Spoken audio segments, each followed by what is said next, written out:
this all kind of stems from, and we've been doing generational giving style content for years now. Like we started this probably back like 2015, 2016, when this entered the cultural zeitgeist as a whole, not just in philanthropy, because people found out that the way that we target and communicate with different generations is not the same as others. The way that you ask for a gift and get a gift and recognize a gift, and the types of causes that someone born in 1947 versus someone who was born in 1995 are obviously different. Now, the one nuance I will clarify is that a lot of these that we're looking at are just kind of gross generalizations. We can say, oh, millennials care about human services, whereas boomers care about this or that.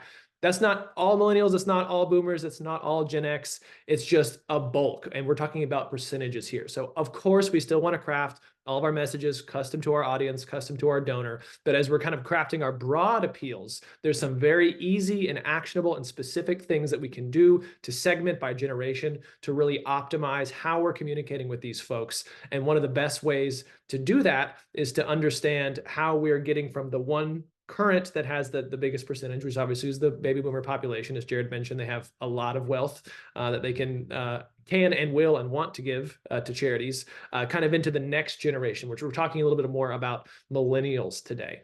So not that we can't have great targeted appeals and information on how to approach each of these, but we're really going to focus on that. Okay, how do I get more younger people involved? How do I get people in their 40s and in their 30s involved in my program, involved as my donors, as well as my givers, these younger folks coming in, kind of the next working generation as they're working into their careers, as they're having their families grow up, as they're getting more engaged in their communities, putting roots down, getting involved with nonprofits. What do we do to make our nonprofit more attractive to serve than others? People who tend to engage with philanthropy and nonprofits are going to do so regardless. We're not convincing people to give to charity or to serve with charities. We're convincing them to serve with our charity specifically. Most of these folks already have kind of a heart and a mind for giving. We're really just kind of direct that energy and enthusiasm towards a mission that we feel is more important than the rest. And hopefully the nonprofits that we work at, we feel are the most important ones. So that said, let's talk a little bit about how we do that.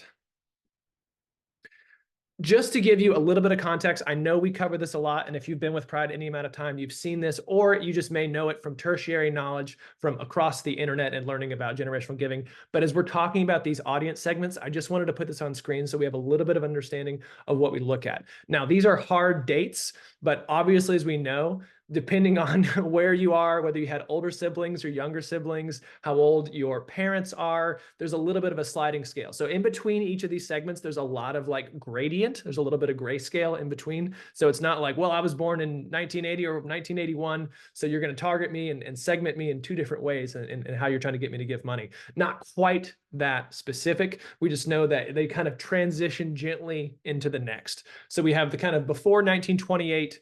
Now, these are the people, obviously before Depression. The silent generation, these are people like born into the Depression, which really shaped their whole worldview and view of money, the economy, the country. Then you have obviously the baby boomers, heavily influenced by their parents coming right out of World War II. Obviously, a lot of people coming back from the war, the first thing they want to do is have a family. So we obviously saw that huge boom in population. That's where the baby boomers got their name. And you see that 1946 and forward, that's about a year after people got back and, started families and kind of started that back up as life resumed. And then you have Generation X. They're often referred to as kind of the forgotten generation because there's so much media attention around baby boomers and millennials and their squabbles that Generation X is kind of in the middle, just kind of rolling their eyes. We have quite a few Gen X people on here today. I'm sure you feel this way sometimes as too. I just find it hilarious. Millennials, obviously very popular in pop culture.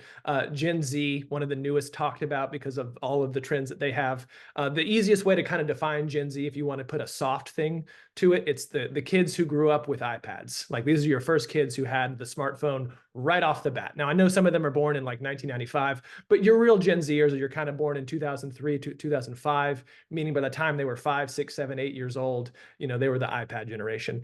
Generation Alpha is like the newest new kids. I was at an event a couple weeks ago, and there was a kid in front of me, and he had a T-shirt on, and it said "Class of 2038." And I about had a heart attack. I was like, "What? Like, are you? How are we there? This kid is alive right now. Class of 2038. That can't." possibly be real? I was blown away. Anyway, I thought that'd be funny. So this is kind of what we're looking at. I know we're going to be talking a lot about baby boomers and millennials, but these are the different segments, the different years that we have. Why is this important? So we thought it'd be important to define, like, why does it matter? Why are we trying to segment? Why do we need to learn even a little bit about generational giving and how to involve the next generation as a segment? The first and foremost is the rapid changes in technology, specifically around communication. Science fiction throughout kind of the 70s, 80s, when it was popular in comic books, in novels, in TV and movies, centered around advancements in transportation. Kind of the predicted future for everything was like, oh, transportation is going to be crazy. We're going to have spaceships and flying cars, and that's where technology is headed, because that's how we can get around and get people around and get ideas around and move information around. What science fiction didn't predict quite as well is that instead of transportation, because we're largely flying on the same airplanes that we flew on in 1978, is communication is what changed.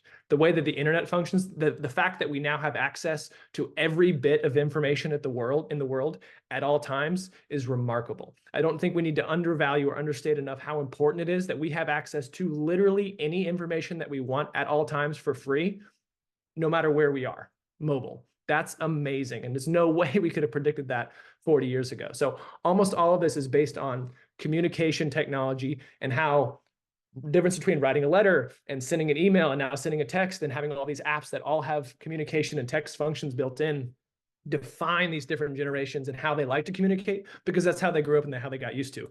Like, I had dial-up internet when I was in middle school, and like even Jared didn't have that, and we're not that far apart in terms of our age. So that's how fast things changed. The next important point is that just the minefield of connecting with different generational donors. I'll give you an example of why this, it kind of feels like a negative connotation, but why we call this a minefield. So leaving a voicemail for someone over the age of, we'll say 55 or 60, is very normal, because that's what you do. You leave a voicemail, it's nice. There's a lot of millennials who think leaving a voicemail is rude. It's literally the opposite. It's not even neutral. It's like, oh, why you gotta make me listen to it? Just text me. Why would you make me sit in for 2 minutes and hear the things that you have to say? Whereas someone is like, no, that's how we communicate. Now, that's not everybody. I'm not gonna qualify and say, don't leave any millennials any voicemails. I leave plenty of voicemails. I get plenty of voicemails. It doesn't bother me. But as a whole, because there's that faster and easier and more instantly gratifying way to communicate, it's always like, I will usually, with my friends and people my age, call them. If I don't get an answer, I will text instead of leaving a voicemail. It's just a little bit faster for me to send. It's a little bit faster for them to read. If they're in a meeting or something, they can actually read that text then without having to interrupt the meeting. A lot of advantages to it, but it's less personal. At the same time, you're losing that personal touch. You're losing the inflections of voice and how we communicate outside of the nonverbal cues and all of that. You lose that, and that's a big difference. So those are just one example. There's lots of little nuances to that. You know, how important is a handwritten note for this generation versus that generation? Are you allowed to cold DM someone on Instagram versus send them a personal letter? And which one of those is more effective? All these things matter and important. So if you don't know what they are, you could be doing the wrong thing and sending the wrong message just by doing the wrong age targeting on something. It's the exact same way you communicate, but you do it with two different ages, and one receives it very positively and one receives it very negatively. So that's why we have to study this and why we have to be very, very careful with how we do it. The next is understanding differences in preferences and communication styles, but also philanthropic motivation. Why do people give? To what charities do they give? What's most important? What do we view as the biggest problems in the world? Do we feel like we need to solve the more global issues, like looking at things like war and global warming and that kind of thing? Or do we need to solve the more acute and local issues? Where do we want to direct our funds? These are different generation by generation. It's important to know what actually matters. This changes the way that we craft our appeals. It changes how we craft and draft our website copy. It changes how we speak at events and the things that we say that are important. It changes, do we make a campaign video? What types of things does that campaign video need to touch on? There's so many differences, and we have to understand the segmented differences between those. So we also want to try to obviously alter our strategies and tailor messages across the mediums, because obviously the solution isn't like, well, can we just do none of it then? Because someone's going to get upset or offended or be annoyed by some version of something. If you text someone versus email versus call versus send them a physical letter, it's like, no, we just segment it. We just know that our donors have like these kind of general age blocks, and we kind of try to optimize for each of those age blocks. So we're doing it all, We're just being a little bit more thoughtful than just scattershot, everyone gets everything. One thing I want to talk about in just a minute is the great wealth transfer. Jared alluded to it just briefly, but one final point on this is it's just important enough to plan for the future and kind of engage that next generation. So when we talk about generational giving right now in 2024, that mostly means how can we better capture our millennials? Now that's kind of a blanket statement, but if there's one thing that we're doing, we know that it's kind of coming into that, how do we get millennials more involved? So that's a little bit what we're going to be focusing on. So a little bit about, next slide, the great wealth transfer first, and then we'll get into some of these actionable steps that I've been talking about to give you some takeaways that you can actually try and start with this week. So the great wealth transfer, as it's known, is that baby boomers will pass on over 53 trillion. Again, that's the floor. If we're counting cash only, this is like liquid money only, it's 53 trillion. If you're counting non-cash assets, it could be closer to 90 plus trillion, almost double. So it depends on who you ask, but it's a lot of money. That's 53 million. It's very hard to picture how big $1 trillion is. I can't do it. I don't think you can either. It's 15, just imagine 53 million millionaires, like the entire city of New York, and they're all millionaires. And then there's 1 million New York cities. That's how much money it is. Again, that's probably still not quite where you can wrap your head around it. It's so much. It's the largest transfer of wealth in human history, and it's going to happen over the next 3 decades. So we just want to be a little bit prepared for it and how we can redirect some of those dollars away from Uncle Sam towards our missions. This will be received almost entirely by Gen X, Millennials, and Gen Z. Millennials will receive the most as the children of baby boomers. Just the way that the, I guess, length of generations work, there is a bigger chunk in the millennials than there is from the previous. A lot of Gen X parents are just before the baby boomer population. Some of them are baby boomers, depends on if you have kids in your 20s or your 30s or your 40s, obviously, but we're going to get a huge chunk of that toward the millennials, so that's what we're going to focus on. And as people age, they become more philanthropic. There's great data on this. It's almost exactly linear. For every year older you are that much more likely to give to some charity, to give to more charities, and to give more to those charities. So every year older someone is, the better a prospect that they are. So this age of millennials are scooting up. Every single year, the whole block moves up by 1 year. So every single year, the whole block becomes a better market for philanthropy all the way across and out until they're in there, or we're, I guess I should say, I'm a millennial, we're in our 50s, 60s, and 70s. So we just need to understand each generation as they gradually inherit this wealth. And as Jared mentioned, that's a combination of doing a great job with planned gifts and also how to segment and target and get people involved who can give major gifts. All right. With that, I'm going to turn it over. Hey guys, thanks, Jake. One thing I want to stress, as Jake touched on, these are generalizations, right? So when we talk about this massive transfer of wealth, I think we also have to understand that a large bulk of that wealth is going to be going from one very wealthy group of people to another pretty wealthy group of people, right? The wealth is going to stay within the families. This is generational wealth in a lot of cases. And while on paper, 53 trillion, like I can't even say it, trillion dollars is a lot of money. We have to think about the perspective of our millennial generation. They've lived through a lot of life, right? We know that millennials, and I also am a millennial, though, depending on what article you read, I think I'm classified as a geriatric millennial, which is like just the most flattering title I've ever heard. Work-life balance is first for us. Transparency is expected. Don't lie to me. Don't hide the truth. Don't beat around the bush and try to sugarcoat it. Just tell me what the situation is, right? Like, we've done hard things as millennials. We've lived through a lot. We're very team-oriented and collaborative as a generation. A lot of millennials consistently make annual donations to their charities of choice. I think that that's huge. As Jake touched on, our prior generations were recovering from war. They were coming back from recessions and the Great Depression, and they were able to do things that their parents might not have been able to do. We are a little bit in the opposite end of that, right? Our parents had economic resources that are completely unmatched to our current generation, especially when we start to look at housing. The average annual gift from the millennials is just over $1,000. You guys, that's not nothing. That's consistent giving, and that to me indicates that there is interest in our organization at a pretty high level from these younger donors. They also expect to be heard. They don't just want to vote with their dollars as millennials. We want to be part of the solutions. We want to be part of making our organizations and our community a better place to live and work and play, right? We want to be actively engaged in identifying those solutions and solving the world's problems. Yeah, we are the participation trophy generation. So we like to be acknowledged for our good work and our hard work. I love this. We say no worries when there are, in fact, worries, right?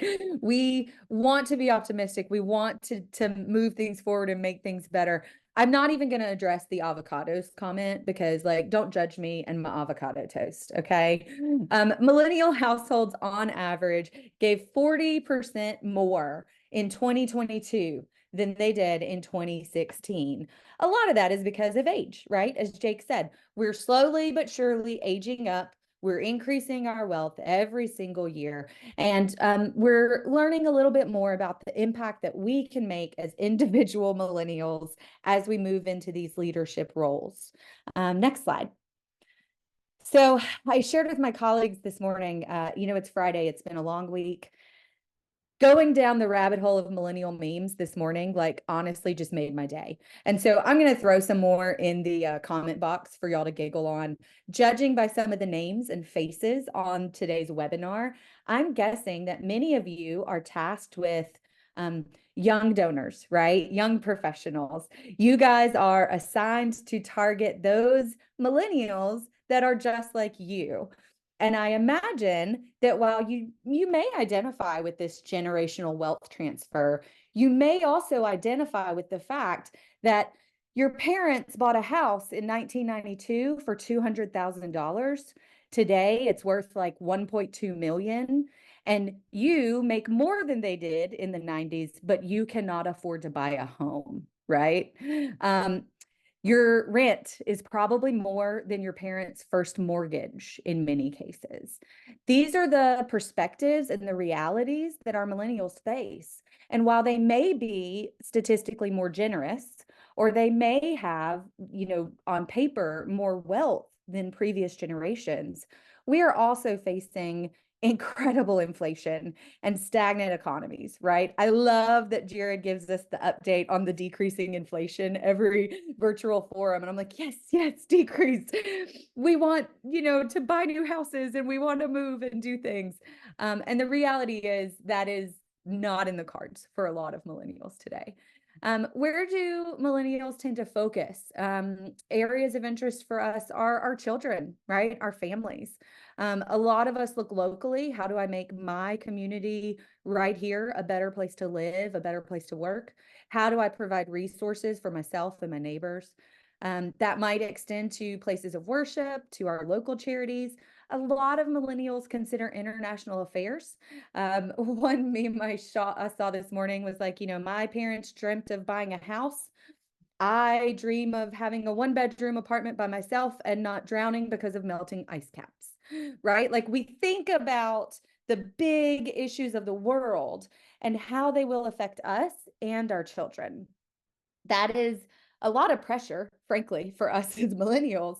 And it's an opportunity for us as nonprofit fundraisers to really figure out where we can connect with those millennials and how we can help them move the causes that they are passionate about forward. So what are our communication preferences? As Jake said, don't leave me a voicemail. I'm going to look at the text translation of the voicemail anyway, probably instead of listening to it. It's fine. I don't get upset if you leave me a voicemail. I'm probably never going to listen to it though. Text, email, online communications, right? Like, if you're not checking your social media at a stoplight, what are you doing? What are you doing while you're waiting in your car? On the phone, yeah. And I think What's interesting within these sort of generational bandwidths, you can't discount a lot of boomers are all over social media as well. A lot of boomers text more than I do, frankly. So again, it's a generalization. You've got to get to know your donors. That's the real bottom line.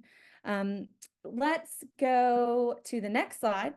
And while we talk about connecting with millennials, I am going to just throw a couple of little fun things in the chat for y'all. Let's see if my technology will work for me. I think it is humorous if you are at all like me during the COVID pandemic, you sort of fell down the rabbit hole of van life, right? Tiny homes. Only the millennials would take homelessness and turn it into a trend, right? Like that is amazing adaptivity to me. You guys, the truth is when we look at our millennial generation and we think about how to connect with them and we think about how to be transparent and authentic, we have to acknowledge that all of us as millennials have lived through Y2K. We lived through 9/11. We've lived through two major economic recessions. We lived through a global pandemic. We are now facing international crisis and war and so many more things that are way too heavy to talk about on a Friday. Those are the things that we think about on a daily basis as we consider how to balance our family, our work life, and all the things that we hope to do someday philanthropically. So one of the keys here, I would say if you take away any real nugget, it would be you've got to offer more than just an opportunity to give. If you want to truly engage with your younger donor base, you've got to give them a reason to connect to your mission and your organization. We often say it's about time, talent, and treasure, right? It has to start with a genuine engagement of time and talent. Don't just say you want their input and then ignore them. Pull them into the room and help them be part of the solution. The other thing I would say is seeking their feedback also means if you've got an older donor of incredible wealth and you do not know the younger generations of their family, you are missing a huge opportunity. You have got to acknowledge that that wealth is going to transfer and that you and your organization's mission may be lost in that family transfer of wealth. So you cannot rely on grandma and grandpa to leave all their money in their estate gift to your organization. You've got to get to know their children and find out if your mission resonates with the children of that wealth. You've got to understand that that wealth is going to be diluted as it is transferred to the younger generation. So, do you have a relationship with their grandchildren who are young professionals now? If not, you need to find your entree to meet the rest of that family. If it is honoring these older generational donors and finding an opportunity to connect with those younger generations, you have to make that time so that your mission will continue to be part of that family legacy as the generational wealth is transferred. Enjoy the memes, enjoy your Friday. I will kick it to, I think, Marty. Yes, thank you, Jenna. Okay, now it is time for us to talk out loud a little bit, okay? I want to get y'all thinking about what are the things that you're doing or can be doing to better engage some millennials. So, my first question is how can you ensure that millennials find that participating in your cause is personally rewarding and enriching instead of it feeling like just another obligation that disrupts their work life balance, right? Because we know that that's important to them, but we do know that they want to have something that they feel valued and it's enriched and rewarding to them, right? So, how can we do that? What are some of the things that y'all are doing to intentionally think about those things? Does anybody have an example of something they've done? It could be something little, could be something big, could be something that was well thought out. It could be something that you're like, hey, I didn't even realize it, but I nailed it with that. Anybody out there willing to unmute and share something fun? While we're waiting, I can say the things that I like the most of the charities that I spend time with. The things that I get most excited about is when they have socializing opportunities that aren't like, oh, I got to buy a gala ticket and do all this stuff. It's like, oh, no, there's a like wine and cheese pairing and you learn about this thing and it's on Wednesday night and you can come for an hour and it's super easy. So like any opportunity to connect with my peers and the charity in person for like short bite-size amount of things, highly impactful for me, will always get me out of the house to go and do that and learn about stuff. The stuff that tends to be a little bit less segmented and further away from like seeing the mission and connecting with people, I am less interested in. It's not a total generalization for all millennials. It's just for me. Thank you, Jake. Yeah, one of my favorite things that I've done with a couple of different organizations, hospitals that had the Da Vinci robot and like a little wine and cheese kind of like 1 hour tops, like in the evening where they came, like the millennials came out and like touched the robot and thought that was so cool. That was the total segment of people who like that really got them there. And then they started learning more about the hospital. And these were people that hadn't been thinking about healthcare. It was a really great way to get them involved. I like that one specifically. Any other thoughts before we move on to another question? Katie Beth. Yeah, I can share an example. I can't take credit for it because I was new to the organization at the time. But we had an event. I worked for a healthcare philanthropy too. And we had an event where we invited individuals to come and to bring, the thought was to bring their young kids. And they decorated these tiny trees that would go in the patient's room around the holidays. And so it was great because we got them to the hospital. So we had a space there. We had some little snacks for them, but it was also like an active activity that they could include their little kids into and kind of get more engaged in the mission. I love that. I think that makes so much sense, right? Because you're talking about people who do have young children for the most part at this stage in life, right? And if they're, sometimes they might be looking for a night out without them, but a lot of times it's like we're also busy and we want to be with our kids. So if you invite me to something with my kids, that's a great idea. And how cute to get the kids decorating. Thanks for sharing, Katie Beth. Awesome. Well, let's try another question. Keeping in mind that they value their input being heard, how could you better communicate with millennials and demonstrate that their voice matters, right?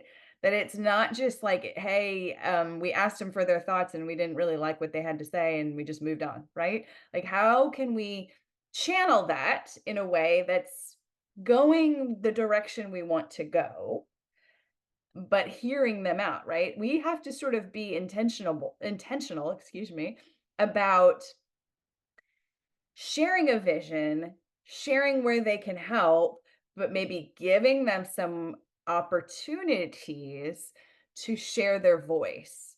Anybody done that in a way that they would like to share with the group? I talk a lot about how, if we don't lead them in the right direction, we can't be frustrated at any age. I'm not talking, but we can't be frustrated with volunteers, donors. If we don't lead them in the right direction, we can't be frustrated when they have an idea that's maybe completely polar opposite of where we want to go. So we have to sort of lead them in the right direction, but seek their feedback and listen. Any good examples of a time that y'all have done this? How about something you have coming up that you think you could use this with? Nobody? Jenna. How many of our organizations are doing surveys? That would be an interesting question, right? How often are you just seeking feedback from your donor base on obviously your services, your mission, that sort of thing? If you're preparing for a campaign, we often, almost always, encourage our clients to consider a feasibility study to really kind of take the temperature of your constituents. But what about asking your donors how they feel about donor recognition? What about asking your donors how they feel about the social events that you're offering? Are they really seeing value in some of the thank yous that you're providing as an organization? I think just putting some of those things out there is going to give us a really good perspective on what our donors actually want and expect from us, and where we can maybe cut back and save some of our time and organizational resources as well. I love it. Thank you, Jenna. Anybody else? Tough crowd this morning. We got a lot of people here, but half of you don't have a camera on, so I'm a little scared to like put you on the spot. Watch everybody's camera go off now. I'm teasing.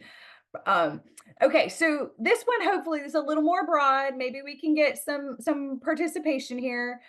Share one way you have successfully engaged a millennial in your mission. It could be donor, could be volunteer, anything. And just maybe if we talk about how we have engaged an individual, a group of individuals, then we can look at how can that be replicated in other areas.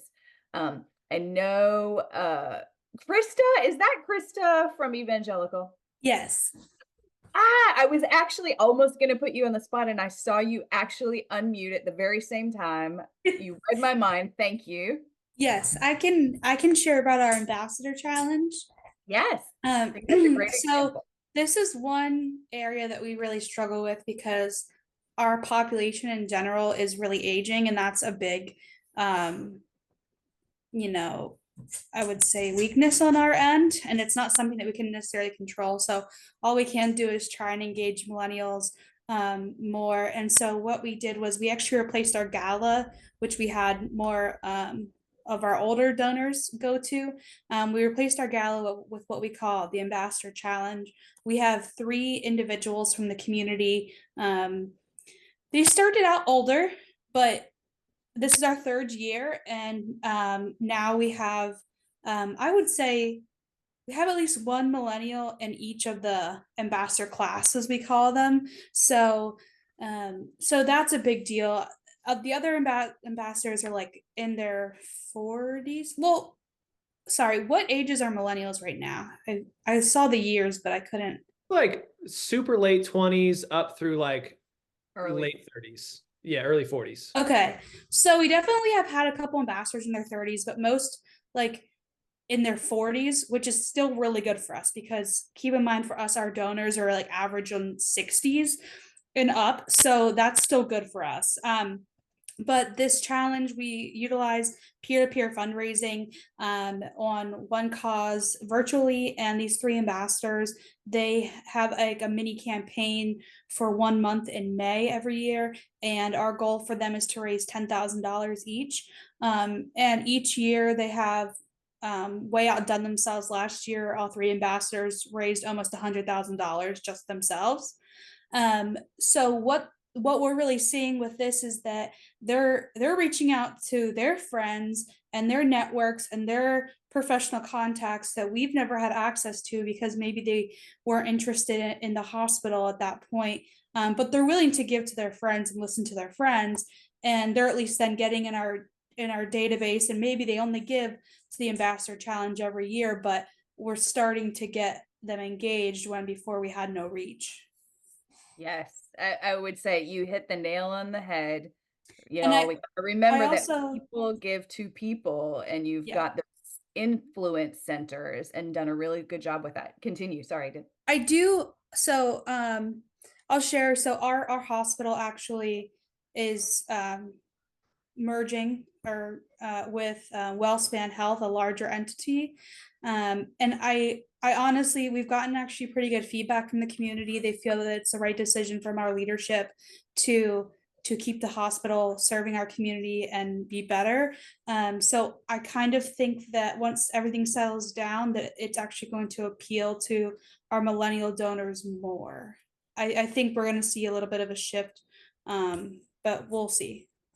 I love it. Yeah, and you've done a great job of getting them started. I think that's the biggest message, and I know we're pushing. I'm going to skip that last question. Just in general, I think we've gotten some great dialogue here, and thank you again, Krista. It's just we have to start somewhere, right? And we have to remember that at the essence, people give to people who they know and trust, and if you find some diamonds in the rough within the generation that you are looking, it will expand into the networks that we're looking to, just like everything else. So I think, we've hit on some really great things. I appreciate y'all sharing your successes, and really, really excited for the future as this wealth transfer happens. It will be fun to watch really meaningful, transformational, generational supportive organizations that are doing a really good job at this. So keep up the great work, y'all. Any final questions, comments for the good of the order on the next generation of fundraising?